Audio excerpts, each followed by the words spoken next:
Messi. Messi. Oh my goodness. Balotelli. Aguero. Oh, that is extraordinary. What a headshot. What a hit. Back of the net. Hello. It is the Not A Pundit podcast, but you already know that. My name is Killeen Ginnity, and I'm delighted to be joined, as ever, by Conor Glennon and Nathan Byrne. Gentlemen, how are we? It's season's end. Well, all I care about is that the tune finished above Man United, so I can, for the rest of the summer, just hold that over Nate's head. How are you, Nathan? I'm delighted the season's over. Season from hell. Yeah, looking forward to the Euros, Champions League, Europa League finals. Yeah, it's still football to go, but hopefully on to newer things, better things. Well, what did we make of the kind of the petering out of the Premier League in the end? It ended up just kind of being inevitable rather than kind of like it could have been so exciting at the final. Like Premier League title came down to the final day. 3 minutes. 3 minutes is all it took for City to go ahead and just ruin all of our days. And as well as that, I said it in the WhatsApp group, I don't know what it is. There's always just a bit more spice when there's, a relegation tie also on the day, because you're kind of looking at one TV going, who's going down, who's staying up. Like when the bottom three are solidified before the final day, and let's face it, the league was two to a point. I really, really thought going into the Arsenal game, I was guessing everyone would get a draw out of it. And although they lost that game, I thought they put on a really good show for themselves and kind of caps off a great season for them. But yeah, it was all a bit meh, wasn't it? Yeah, like I was watching the Arsenal game, and at halftime I just went shopping. Yeah, there was just no incentive to kind of keep watching. Nate, I'm sure you were watching the United game. How was the Zerbies going away? Oh yeah, we ruined it. It was great for me anyway. Yeah, it was a bit of a slow game, but picked up towards the end with 2 goals. Rasmus Højlund scoring in multiple games now on the bounce, heading into the FA Cup final, may I add. So, I'm hoping he continues his goal scoring form. That's what I'm hoping for. But yeah, I think the last day sort of summed up this season a bit. I think this season's been a bit flat across the board. I don't think the title race has really lived up to it at any stage, personally. Well, I think it did and it didn't, in the fact that, going into the season, I thought City wouldn't have a single challenger that could even push them as far as Arsenal did. But I think we'd all agree that we kind of knew, or maybe the contradictions will come back to haunt me, but I think we all kind of thought the arse would fall out of Arsenal, I think they just kind of ran their course. Like I was only chatting to somebody, an Arsenal fan, about this recently enough. I was saying there was nothing more they could do, as far as I'm concerned. They did everything that they could have right. Like a normal team makes the odd slip ups, and they made their slip ups. Now he didn't accept that, but I think Rodri summed it up though, man. When he was like, they came to play us and they were looking for a draw, and he was like, we wouldn't accept that if it was us. Nah, they done the exact same at the Emirates. They played the exact same way. So I even find that a bit of a contradiction from him. I do think he was probably trying to be a subtle shithouse, but I do think there is a mentality difference between Pep City and like Arteta's Arsenal. They're bought in on the project, but it always feels like they're bought in like 80%. While the City boys, and yes, there is more money than God in that team, so it's easier to buy in. But I do think people will go through walls for Pep, while some people look at Arteta and go, not sure. Be my reading anyway. I don't know about you guys. Yeah, to be honest, I think the Arsenal team, they're missing a player or two. I still don't think they have their talisman in attack yet. Jesus really didn't live up to. Yeah, like I think both City's sales to Arsenal didn't live up to the price tag of the hype that Arsenal fans had around it.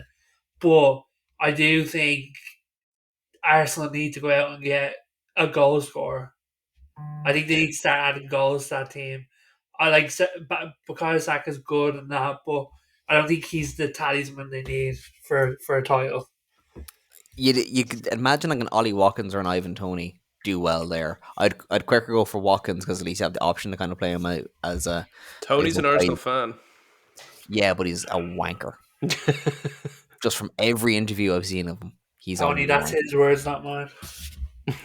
You don't go talking about it as if you're going to get snapped up by Real Madrid when you're barely scoring for Brentford after being out for how many months.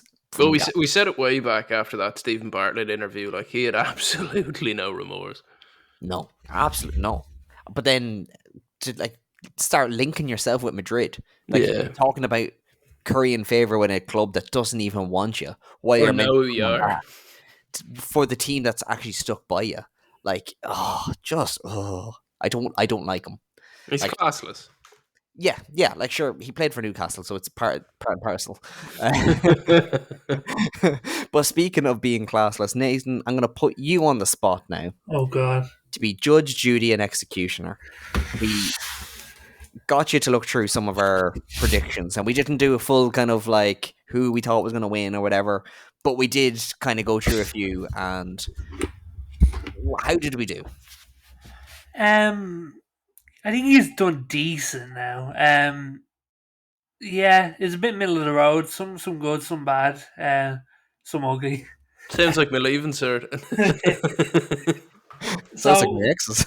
we'll start off with the easy one, yeah, lads. So you, Killian, Connor, and Rob, they all went that City would win the league. Surprise, surprise, they did. Shock. Yeah. Wow. You all agreed that the bottom four would be Burnley, Everton, Luton, and Sheffield. Ooh. That's Okay. okay. That's pretty good. Yeah, I'm okay. Other than Everton, now based on their early season form, I'm not sad about that. So Burnley, Everton, Luton, and Sheffield. Yeah, so Yeah. we got the three, and Everton were like, I mean, they really put it on towards the end of the season and comfortably survived by what 12, 14 points. But no, I'll take that. Okay, we got the top, we got the bottom. Here's where Killian wins it. He said that if Everton keep Dyche, they would be fine. So That has aged well. That's like a fine wine. That one. Belief in the man. I think I actually remember basically saying that as long as they stick with him, even if they get relegated, that they'll be fine in the end, and they didn't need to get the relegation. Just like it's just exactly what happened with Burnley. Just the man is so bloody consistent. Heading to Newcastle next. Okay. Killian said Anthony Gordon wouldn't live up to the price tag. See, now, I would have agreed with him at the start of the season when he probably said that, but that has come back to bite you mightily in the arse, my friend. Yeah. Has he lived up to the price tag? I mean, like, he's played out of his skin. Like, I mean, this half of the season he has. yeah. I think a season all in, you'd probably give him a C, but like in terms of his last, I don't know, 4 months, he's been not a B plus, a low A. Would be £50 my million take. pounds. I think in today's money, that's what used to be 20 mil. It's not even in today's money. In Newcastle money, Yeah. like 10 million still a lot for clubs like Sunderland. He's getting linked heavily with Liverpool. I'd be Anthony Gordon? surprised. Yeah. I don't think Liverpool have the money to buy him personally. Okay, Connor, this is a good one for you. All right, you ready for this one? Hit me. Connor tipped Chelsea to finish 6th. Oh, you beautiful bastard, you. Oh, I am so happy with that. That's an A right there. That's an A. Oh, wow, okay. okay. That's made my bloody week. But you have an A plus as well. Oh, wow. So we're going from an A to an A plus, okay? Hit Connor me. tipped Villa to finish above Newcastle in the top 4 fight. I think I think I might just retire, boys. Jeez, what's in them glasses? Yeah, you wear the Klopp glasses, you get the Klopp magic. So that's unreal for him there. Okay. That is very good. Now, lads, one of us is missing, Rob. Now, Yes. I don't mean to talk foul of a man that can't defend himself, but this right here is an F. He Go. tipped Luton to get around the same points as the infamous Derby team. Oh wow. Okay, I do remember that actually. I think we all agreed with him at the time. Oof. Oof. I don't want to be associated to that claim, Luton fair play. Yeah, no, that's an F. All credit to Luton. All credit to Luton. Like that is one thing I do think. Although they went down this year, I think they did far better than definitely we expected as a pod. I think Rob Edwards as well has done a great job. I'm a class act out. Yeah, and he's an emotional guy. You can see he loves the club. I would wonder if they don't come back up next year, how long does he stay? But I don't think anyone would judge him for leaving. You know, I think all in all, a hat tip to Luton this year. Yeah, so that was a rough one for Rob there, but he redeemed himself. So he did. He said Klopp would be leaving by the end of the season. That's a massive shout. Oof. I don't think even Liverpool fans thought that was going to come, let alone just a lowly little Man United fan. I know. Not that the Liverpool fans have let up in letting us know that they Oh didn't. Jesus, that's Can we just appreciate, as a pod to date, we predicted the winner, the three that went down, Chelsea in sixth, and Klopp to leave. I mean, boys. okay. There's one more. The final prediction. Rob said Arsenal would only improve once Raya became the number one. I mean, yeah. I mean, they did. Like, if we all know I love Aaron Ramsdale and I love how much of a shithouse that he is. We all know how much Rob hates Aaron Yeah. Ramsdale. I don't know how much this was actually him foresighting things or just him letting his emotions take over. Well, I do remember at the time as well, none of us believed in Arteta actually doing this whole, we'll play one for a game, then the next for a game. It was, you don't buy a keeper for, what was it, 50 mil or something like that? Yeah. But okay, right. I'm pretty proud of us as a pod. So that right there is some very good going. It's all downhill from here coming into next year. Which means next season we've got a lot to live up to. Yeah, and I think what we'll have to do is you'll have to kind of make a more kind of concerted predictions one so we can all be put on. I think I got away lightly with a very gentle one there. So I think we all need to put our necks on the line. Yeah, I could have a few stinkers next year, lads. You know what I'm like with my prediction. I'm one that lets the emotions take over. Yeah, it's going to be class of 2024, and the predictions are going to be that Garnacho is going to eat Erling Haaland alive, and I can't wait. But before we put the final nail in the coffin this season, and thank you very much, Judge Judy and Executioner Nathan Byrne there. Let's go to our end of year awards, and let's just take a second just to reminisce about the season gone. Player of the year. We have a couple of names that we were chatting about before. So obviously Foden won the Premier League, one of the players. Football Writers. Yeah, that one. I don't think he was the player of the year. I thought he had a very, very good season. But going to put forward my case for Rodri. It's hard to knock it. Yeah, Man City have lost 4 games this year. Rodri had not played in any of them. He's only won with City this year. I mean, you look at that.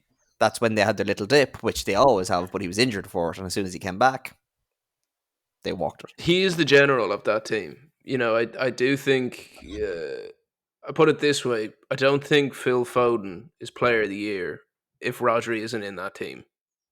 That's not to say that Phil Foden isn't an absolutely incredible football player. I just think Rodri's that donkey worker, The that Makalele that Zidane used to talk about. or the Carrick or the like all these kind of the Ji Sung Parks. There's always a player in great teams that is unbelievable. Goes not that Rodri goes under the radar. Jesus, everyone knows he's unbelievable, but like he's never going to win Player of the Year, even though He's not a headlines player. yeah. But So, I do think there's like a blind spot when it comes to like players like Rodri, the ones that do the dirty work and are less unsung heroes. Like I struggle with Phil Foden's player of the year just because when I think back to the season I don't go like, oh, what, like this was Phil Foden's season, you know what I mean? He was tearing people alive, left, right, centre. Like I'd honestly put the person next to Rodri, I'd put Declan Rice there as well. Like I just Oh, think yeah. him coming in, I think he's added a lot of stability to Arsenal, took them up that next level. That I think they're both such assets to their size and play such similar roles that I think when I think of the season, I go, them two probably brought more to their team than a Phil Foden. I agree with that, and I think Declan Rice is probably the way you were saying earlier that Arsenal need one or two players. We've been saying that for 10 years, but Rice is definitely one of those two players that they've needed in the last 10 years. He's kind of brought stability, like you said, and I mean his price tag was mental, but he's lived up to it in terms of what he's brought to that team. Another name I'd throw on the table, but I think this might even be a separate award as opposed to Player of the Year, is Cole Palmer. And I think it might be like a breakout Player of the Year. I don't know, because look, he had a big price tag going to Chelsea and leaving that City system. Nobody really knew how it's going to go, and he kind of, in the same way that Ronaldo kind of brought United along for a long period there before he left. I think Cole Palmer's done that for Chelsea. To be honest, I'd put Cole Palmer as player of the year over Phil Foden. I'd I agree. think I think he's made more impact on Chelsea than Phil Foden has on City. Yeah. Yeah, And I definitely. think Yeah. the reason Phil Foden probably got it, and I'd say Cole Palmer was close to getting it, was because they won the league. Yeah. But I think Cole Palmer gets 2 times my vote over a Phil Foden. I think on that though, I think it's going to be a case of like at Arsenal, Declan Rice will probably get Player of the Year internally at the club if he hasn't already. I think at Chelsea it'll be Palmer, and I think at City it'll probably be Rodri. At least player's player, I would say. Lads, if you want to know who got it, United, Diogo Dallo. Player's player. Yeah, player and fans player of the year. Wow, Diogo Dallo. that's not what I expected at all. No, he had a good season. Like he wasn't like not an amazing season, but he was best of the bunch. So, boys, what are we saying for our the illustrious Nap Player of the Year?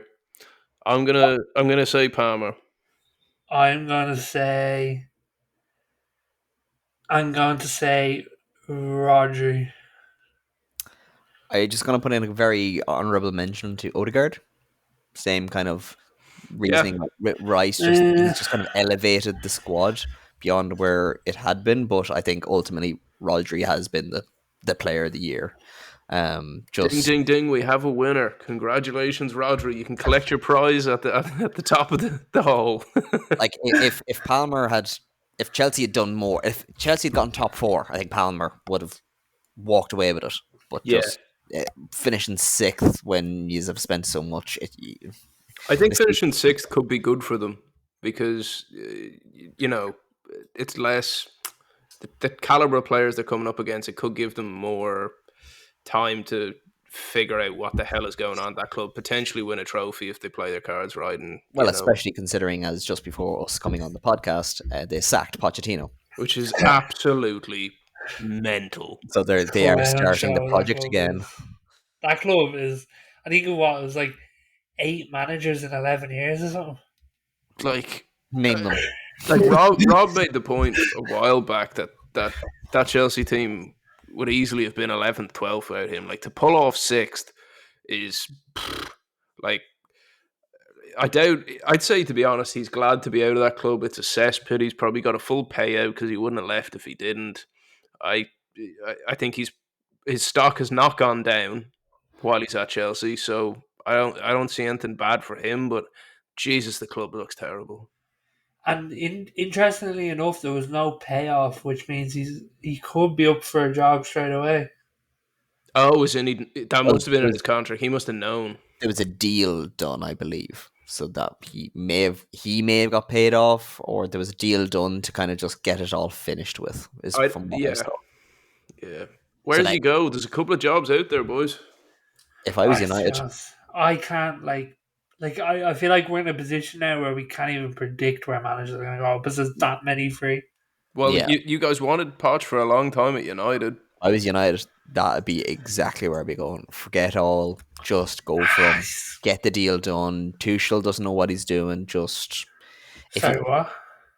As in, he hasn't decided. Okay. yeah. Tuchel up like he's not sure what his next move is, shall I say? But Poch, he's the kind of manager you can kind of build around for 5 or 6 years if you want to.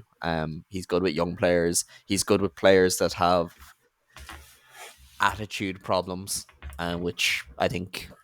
Hey, we have none of that. Oh, would you stop? Cute. No, I like just just should just get him in, be done with it. You've been waiting a decade, holding your Mickeys in your hands, and don't be the girl left at the end of the dance with nobody to dance with. Well, if they Yeah. don't act fast, they'll lose Tuchel and Poch. You know, and I don't really know. Like we said before, ad nauseum, it'll probably be some Arnie Slot type. At least we have options.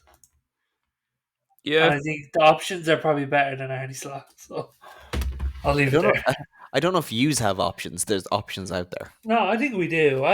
Listen, lads. I don't think yous have a pick and choose. I really do. I really think we do. I think if any of them managers get approached by Manchester United, I think it's a done deal. Ooh, I don't think it's a done deal. I think there need to be assurances there, but I think Poch would sooner accept the job than Tuchel would without a lot of. I think Tuchel might struggle with the size of the team he'd be allowed to bring in. I think he'd want more control than he'd be allowed to have, and I think Poch would just be like, sign the players you want to sign, but let me manage them, and we'll leave it at that. I think it's an easier decision for them. I think what Poch has learned over the years with all the teams he's been with since Spurs is if he can trust whoever is upstairs. That's what I'm saying. Like, if it's be it Dan Ashworth, be it Ratcliffe himself, if he feels like he's going to be looked after, he'll just go with them and kind of go, listen, right. And I think he's not a guy that needs to. He's not like a here's 5 players, buy one of them or I'm leaving. I think he'd like to be involved in the discussion, but I think he'll deal with whatever he's given if he's involved. Like he like as in he may be like, I'd like this player. They may not go for him, but as long as he was in the conversation, I think he's like, okay, that's my job. Yeah, I think he puts forward the profile. Yeah, this the kind of guys that like, here's who I'm thinking, but just get me someone in this world that Okay. looks like that. Quick question, lads. Okay, the Zerbi's left Brighton, yeah? Mm-hmm. What do we think? I'm trying to wrap my head around this. There has to be an asterisk somewhere where that's making all the clubs go away from him. Like, we are hearing clubs actively chase down the Zerbi. He's just terminated his deal with Brighton. That's not like a overnight thing. Like, that's not something that you do like the day before the end of the season without like pre-thought and discussions. So what's making clubs go, lads? We're not going near this fella because Well, I mean, you're right, and it's suspect. I don't think there's a they dirting him kind of situation. I think they'd kind of got to a place where Brighton were just motoring along and nothing was really changing. Like, I mean, I know he was. I don't know if it was us talking about him for the Liverpool job or he was actually up for it, but that's the only job I've heard him linked with in the past. Like United, I don't see it. Munich don't want him. You never know with Chelsea, that could actually happen. but I'm just confused. Like he was such hot property. Like I and think Potter has kind of stepped on that party. 24 minutes and we get our Potter mention, people. bingo cards. No, but genuinely, I think a lot of kind of bigger clubs are looking at it, kind of going, well, if Potter can't handle, like, I think Potter, from a big club perspective, did himself no favors with how honest he was with the media. The kind of he was too nice at times. He didn't seem to quite have the Well, bite. when the whole I've never been to a Champions League game, let alone manage one, like that Yeah, kind of stuff. You can't. it's so sweet, Yeah, but but there's no room for Sweden in no, that level of football. But yeah, no. it is like from an outside perspective. And I think there's that kind of question mark over De Zerbi now. Plus, one thing about De Zerbi is he's never really stuck around anywhere too long.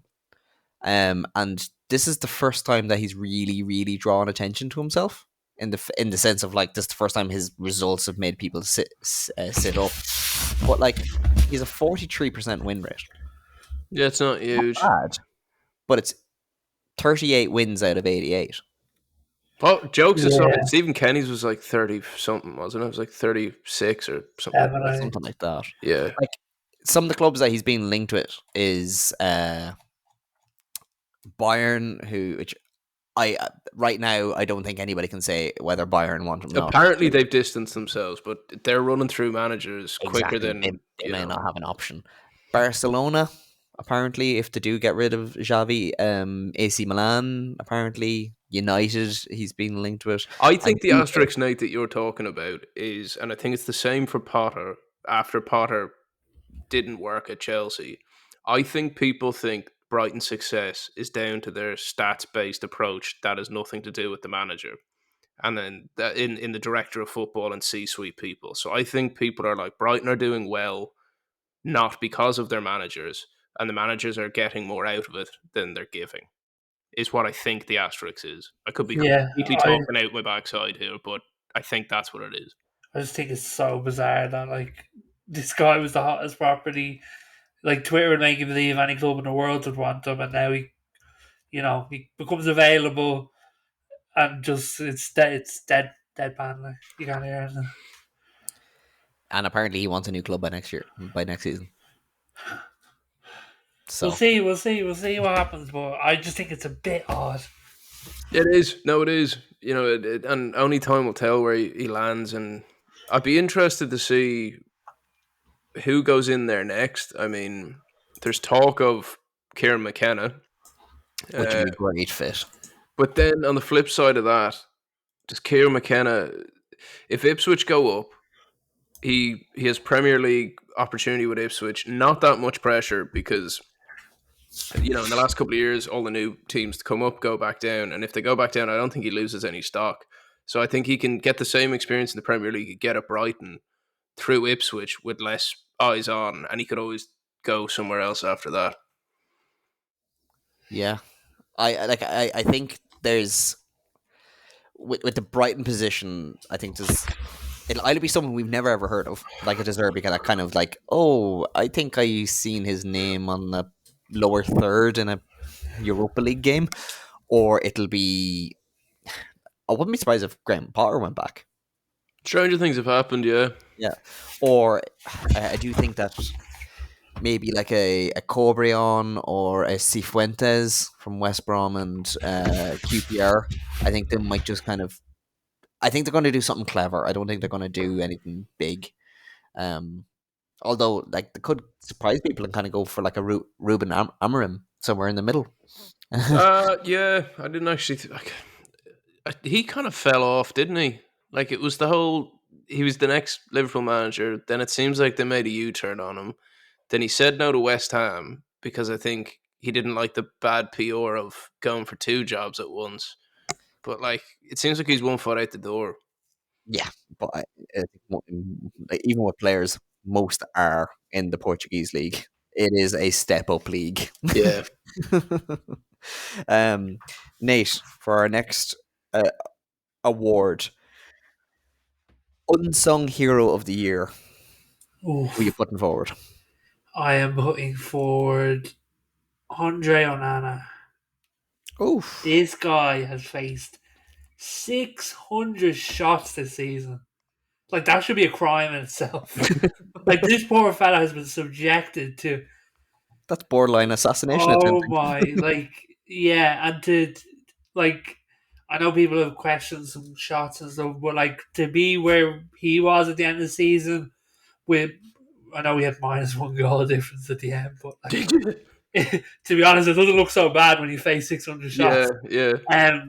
So I think he's the poor guy. He's had a rough first season, and I think I don't know if you guys saw the interview with Gary Neville and Onana, but he seems like a genuinely good bloke. I thought he came across very well, and he's I didn't know he spoke like 6 languages, Yeah, I know. like which is good for a Yeah. goalkeeper. Didn't he come through at Barca? Yeah, Like he's been around for longer than people give him he credit. came across very smart in that interview, and I was And very he also impressed. he came across as like I didn't know about his charity work and all he does with kind of the hospitals around Manchester. And yeah, you could argue it like being cynical that it was a puff piece for him, but like it was really hard to come away from that and not go, what a great guy. Mm. Yeah, so he'd be my pick. Like the poor fella. I'm gonna stick with the old Red Devils, and I think it'd be unfair not to even mention Johnny Evans in this. What a man. Poor guy. Guys, well, I suppose good and bad. He's gone from like where he thought he was even lesser to go to a lesser club, and then coming into Manchester United where we sort of gone, hey lad, we need you. Like, Well, he just came in because he wanted to keep his fitness during the summer, and then he was like, and then he's still there starting every game. Like, oh, it's gas. Yeah, no, like Johnny Evans, like obviously Sunderland sweet spot for him. Yeah, like it's bad when there's been games where you've had your other defenders fit and ready, and Evans was put in ahead of him. one other name I'd like to throw in the pot, and maybe it's not an unsung hero, maybe he is a sung hero at this point. Coleman at Everton, because he led that revolution to keep him up. Yeah, yeah, And like he doesn't like being in the press. You know, he when he does speak to the press, he's very honest. He doesn't he like if they try clickbait him, he shuts it down on the scene. And you know, I think he'd be honorable mention at the minimum. yeah. Well, my nomination for this award is also from Everton, Oh, and that is Sean Dyche's tracksuit. As yeah. it came out, they were secure. I saw a thing with him as well. They were chatting and they're like, "Oh, what do the players think of it?" And they're like, "Oh yeah, no, they won't let me get out of it now. They're really buying into it." And he was like, "My mum hates it though. She prefers me in a suit." So See, unsung. Even his mother doesn't appreciate it, and yes, that's what brought the results. Um, who are we saying? I'm Vote. going with the tracksuit. Onana for me. Now, if we're going players, I think with the stat of 600 shots, it does paint a. You know, I kind of there was a period there where I think Onana lost the will a bit, and he was letting in goals that were just easy. But when you say it like that, 600 shots, you're gonna concede them. So I'll give it to him. Okay, I'll accept the result, although the tracksuit deserved it. Our next one, less happy flop of the year, Connor. Who are you going?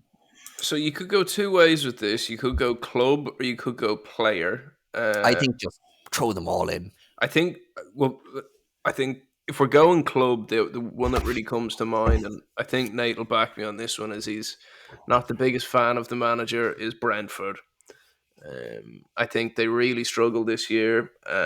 It was Thomas Frank has been nothing but average this year. I going into the season, like shows you how fickle you are as a football fan. Really like the guy, but he's very much underachieved this year. I don't know what you're thinking, Nate. Yeah, no, I'm exactly the same. I think it's mediocre at best, and mediocre is what will get them relegated eventually.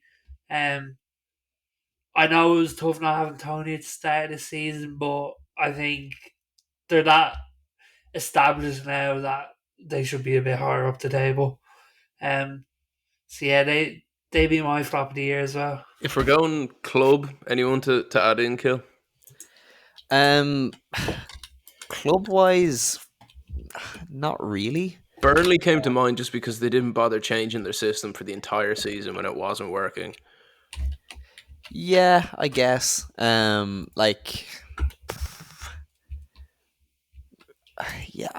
In fairness, I think there was a lot of teams that kind of started off badly and then ended up overperforming. That's kind of like flavoring my thought process. The likes of Wolves, Fulham, Bournemouth have been great. So like the only ones that have done badly this year have been relegated, and Yeah. plus Nottingham Forest.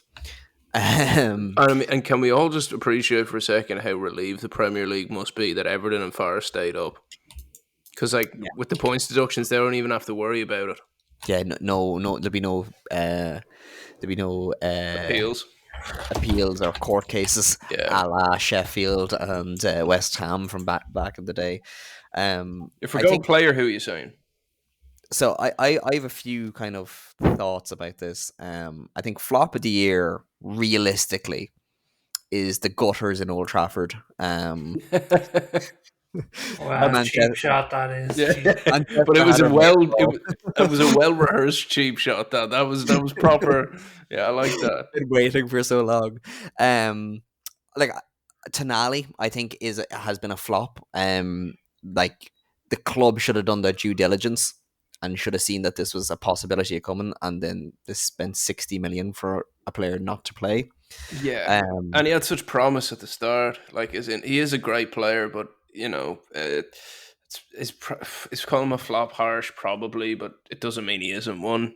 You know, like Lavia, another one. Unfortunate for injury, but a flop is a flop. One appearance after like 60 million plus a whole transfer deadline fiasco. Is that a flop though? So far, yeah. I feel like Caicedo's much more of a flop than Lavia in terms of Lump like the two of them in.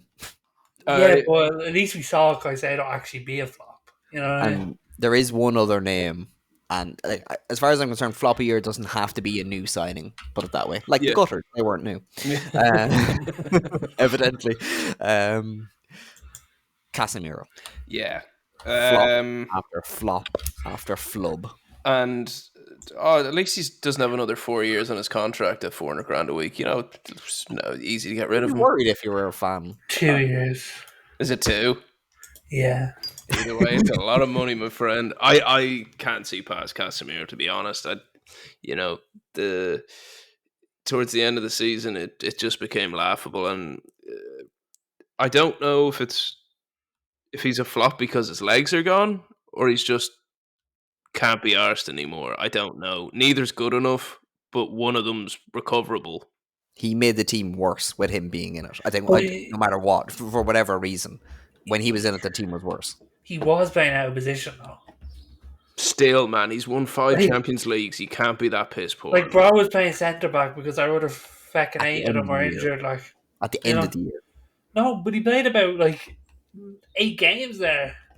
I still think like even 38 game season. Even judging though from him, from his, even if he's out of position, there's a certain expectation of how good he should be based on what he's done in his career, and I think he missed that bar. Is he ever going to be an amazing centre back? No, but I think there's a bare minimum of effort that he either can't do anymore or won't do. But which do you think it is, Nate? Do you think it can't do, won't do, bit of both? A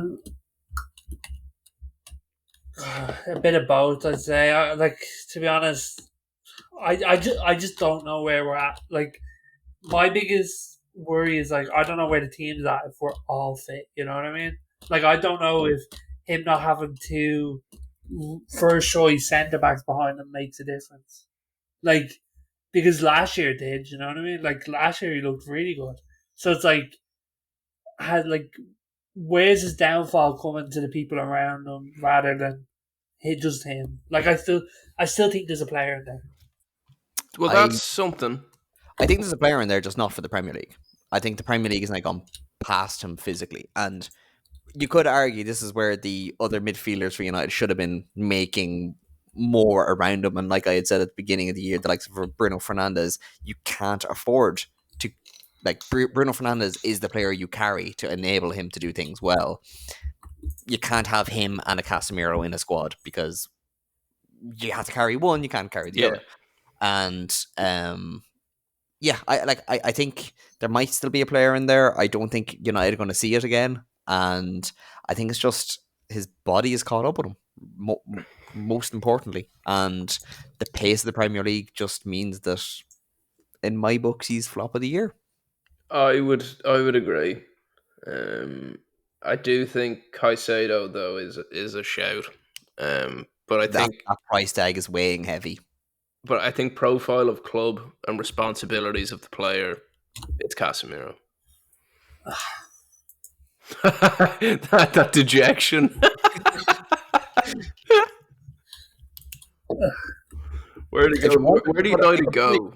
I could put another United player up if you want, Nate. I could say Mason Mount.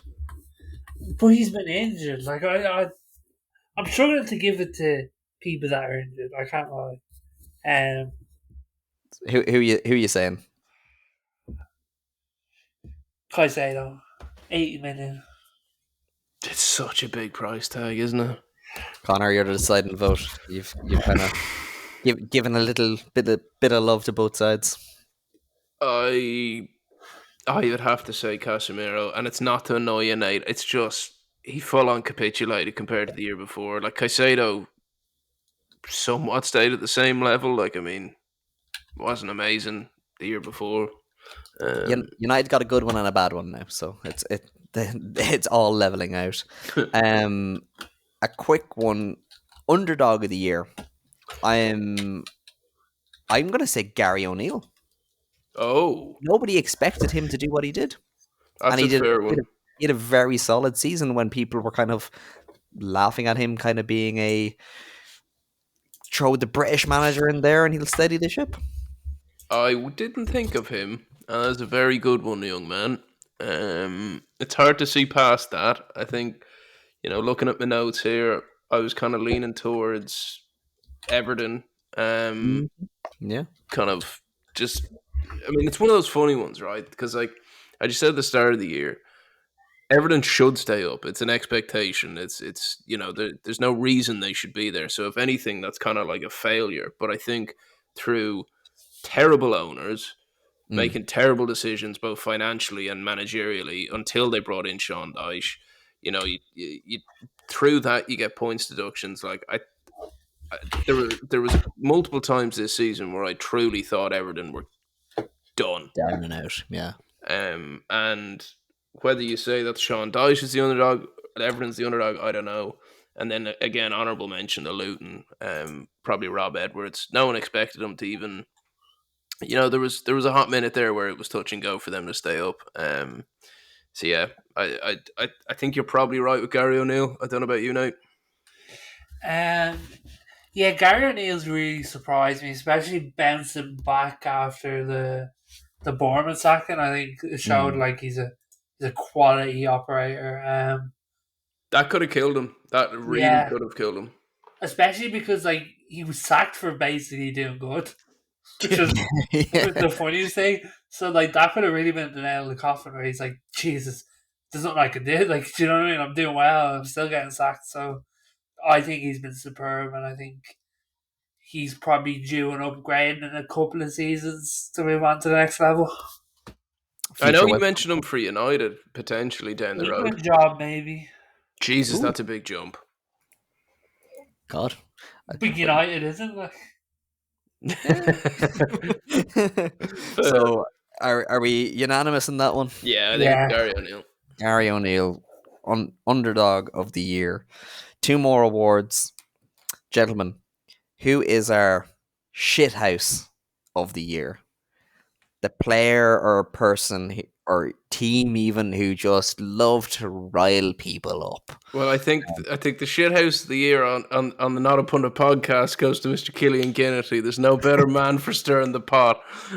So congratulations to you and your award, my friend.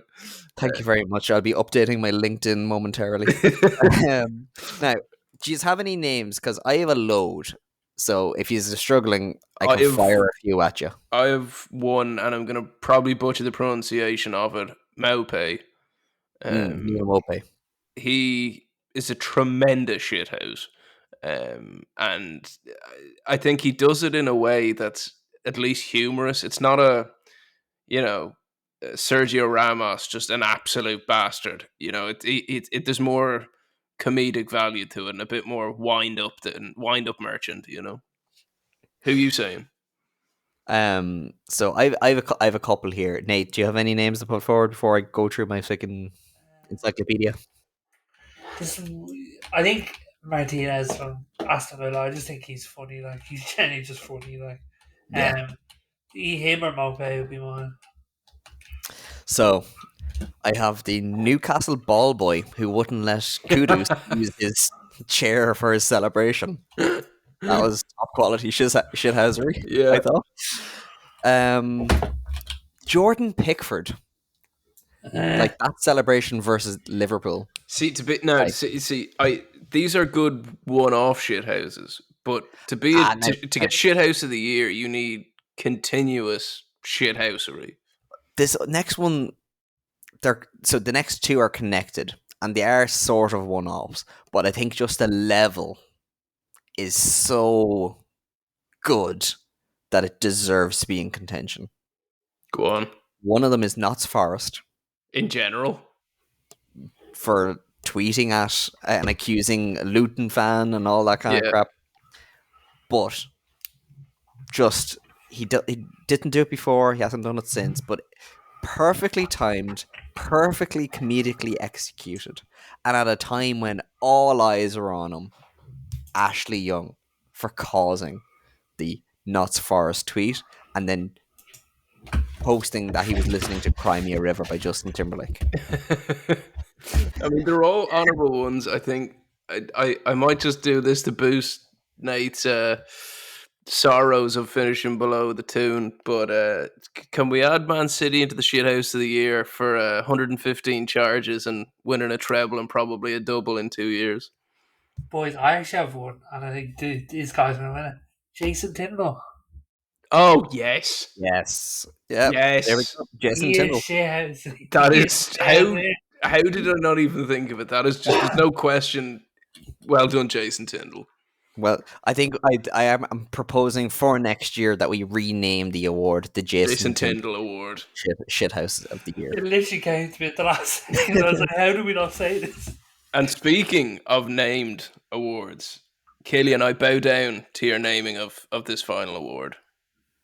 The final award is the Amir Zaki Purple Patch of the Year for that player that just has an amazing spell and then drops off. I know before we were going into this, we had struggled for a few names, and a load came to me all at once earlier. So I'm going to just put a load of names out to you. Yep. And use tell me. Cool. Munez, the young Brazilian striker from Fulham. Mateta, who did very, very good, but 13 goals in 13 games at the very end. Purple patch. Hoyland. Oh, brave man. He's had 2 purple patches. Nketiah. Oh, yeah. He had a good spell, and then he kind of fell off. Chris Wood. There was that, like, he's been consistently decent all year, but he had that one spell, what was it, in February, where he's just really good. Yeah. Adebayo for Luton, where there was that 3 or 4 weeks where he was fantasy football's lord and saviour. Dominic Solanke for Bournemouth. Again, a good year, but was very good for a certain period. Nick Jackson from Chelsea. That's my one. A decent year and had a very good spell. Doku for City. I think that's mean. I think he's had better spells than he had a season. That And I'd agree with. Yeah.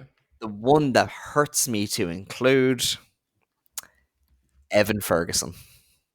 Oh, Oh, Evan Ferguson was a real flash in the pan. Now, I mean, I think he will still come good, but oh as of yeah. this year, I think he's been more Amir Zaki than Erling Haaland. You mean the League Two player that is Erling Haaland?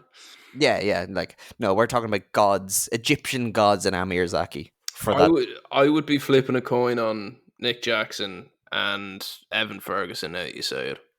What about you, Nate? I think Evan Ferguson's a good shout. Just What because about we know Hoyland? there's more in there, you know what I Yeah. mean? What about Hoyland, Nate? No, because he got uh, just no. I think the Hoyle one he's not deserving of the Amir Zaki award, but I think it took him a good while to get used to the anarchy that is that United team at the moment. You know, Yeah, I'd say Evan Ferguson to be honest. I like just because lads we know there's more in there. We know Yeah. there's a good player. I think he's just gone through a hard time, and I think he'll bounce back. But he'd be my vote. Yeah, I think Connor. Will you agree? I think Evan so. Ferguson. I hate to say it because I think I speak for all of us. We love him as a player and hope he does wonderful things. But yeah, not the old Adam West season for him. No, Evan Ferguson. You are this season's Amir Zaki, as appointed by the Not a Pundit crew. So, gentlemen, Rodri, Casemiro, Onana, Gary O'Neill, Jason Tinnell, and Evan Ferguson. What a blunt rotation. That's a TST team right there. If anybody wants to sponsor us so we can play the 7-a-side tournament and potentially win up to $6 million for next year, please get in contact at kg@killingenergy.com.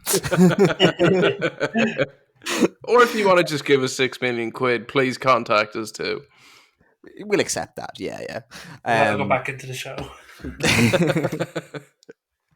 Gents, is there any other thoughts that you've had over the year that you want to say before we kind of wrap up 2023, 2024? I think for me, it's just been a very meh season. And the one thing I would hope going into next year, there's a bit more stability in the managerial front. I think we've had more movement, maybe not than ever before, but it just feels like I think it's we only had 4 managers but even in the season. yeah, but like it, I think even with that, just it's the old bastard in me. I don't know, but it seems like if you lose 3 games in the bounce, your job's at risk, and like I'm just sick of reading the papers. So maybe it's not even a dig at the Premier League teams and the managerial merry-go-round. I think it's more aimed at journalists, but that's coming from someone who's not a pundit. So It's the pundits that are a problem. yeah, I think that's my resounding thing for the season. The pundits are the problem. Nate, any observations or hopes for the future? Hopes for the future. I hope we win the treble again. You could look at that. Observations: Premier League football needs saving. Ooh. Ooh, in what way? It is becoming a very repetitive and somewhat boring product for parts, I'd say. I just think they need to find a way to just excite things again, whether that's taking City to court for real or Now, some of that. dear listeners, if you feel something in your earphones, it may be the salt coming from the comments of Mr. Nathan Byrne. Like I don't know. I feel like we're becoming the Farmers League a bit. Ooh. No, I'd agree there. Oh, we're not. Um, It's man. Come on, like it's not It's that becoming bad. a bit- Four on the it's bounce. becoming a bit Four on the PSG. bounce. It's becoming a bit PSG. 4 on the bounce. Soon enough to be Celtic. Yeah, like it's pretty grim at the minute. One of my observations was it was a very sad end to the career of Roy Hodgson. I do kind of feel bad about that this year. Yeah, you like, very rarely get to leave in the right way, though, in football. Yeah, That's he shouldn't have life. came back. He just shouldn't have came back. Or when he saved them last season, just leave in the summer. He Well, I shouldn't think stay he's just too nice. Like I think he genuinely just wanted to help. Yeah, but It's not like he needed the money, and God knows he didn't need the stress. no. And I think we're going to see another season next year where the promoted sides are relegated. Just from looking at the squads, it's not great. I think Leicester will have a shot.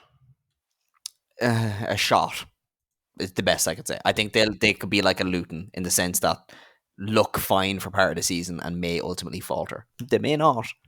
All I know is Mr. Jamie Vardy will definitely be in the running for Shithouse of the Year come the awards next year. Oh, don't you know? If he's still there. Yeah, fair. And gentlemen, on the bombshell that Xabi Alonso has mentioned Kells in his press conference ahead of the Europa League final. here's Oh, another Jesus big card Christ, moment. yeah. We're actually going to have to do a pub quiz here. We're just everyone down. He did actually bring it up though. He's like, I came here at 14 at Kells and I always love coming to Ireland. So Killian Ginnity has kidnapped my children unless I mention it. I'm not even messing, lads. We're going to have to do a live stream where we're going to do a podcast. It's going to be a drinking game. Like. Just to round it off for the season, we Yeah. just got to give the honourable mention to Steve Bruce, and we Oh, legend. Graham Potter, Ralph Ranick, I don't know, my Kells football manager save. Ten Hag. class of 2024. They're all on the bingo card. Lads, it's been a blast. Thanks very much for joining me all year. First season in the books, boys. It's been a good one. We have outlasted most podcasts based on international statistics. If you get past, I think it's 10 or 15 episodes, you've outlasted 90% of those that are created. And we're on, I think, episode 26 overall. And we're not slowing down either. Not slowing down, quite the opposite, because we have the Euros coming up. We have some fantastic interviews lined up. We do. With some championship-winning international managers on the way. And non-league managers. Like, we're going to have a little bit of everything from the top to the bottom of the pyramids of football. And, of course, the Euros, which we're going to have some very, very special content, more podcasts than probably ever for a very short bit of period. And who knows, maybe even some live streams and watch-alongs. Gentlemen, thank you very much, and I'll chat to you soon. Bye-bye. Messi. Oh, my goodness. Balotelli.